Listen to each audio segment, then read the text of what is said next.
அனைவருக்கும் மதிய வணக்கம். நம்ம புதுசாக மாடி தோட்டம் அமைக்கிறவங்களும் சரி, ஏற்கனவே அமைச்சிருக்கவங்களும் சரி, நம்ம காய்கறி தோட்டம் அமைக்கணும்னு ஆசை இருந்ததுன்னா நம்ம கொடி வகைகள்லாம் செவரு பக்கமாக நம்மளால் வைக்க முடிஞ்சால் செவரு ஓரங்களில் வைக்கும்பொழுது அது கொடி செவரில் படர்ந்துடும்.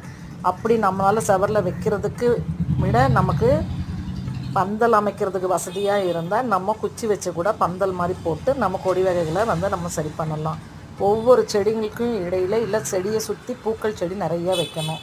பூக்கள் செடி வைக்கும்போது தான் மகரந்த சேர்க்கை அதிகமாக தேனீக்களும் வண்டுக்களும் நம்ம தோட்டத்தில் நம்ம செடிகளுக்கு பூக்கள் உதிராமலும் காய் வளர்ச்சி அதிகமாகவும் தர்றதுக்கு மிகவும் உதவியாக இருக்கும்.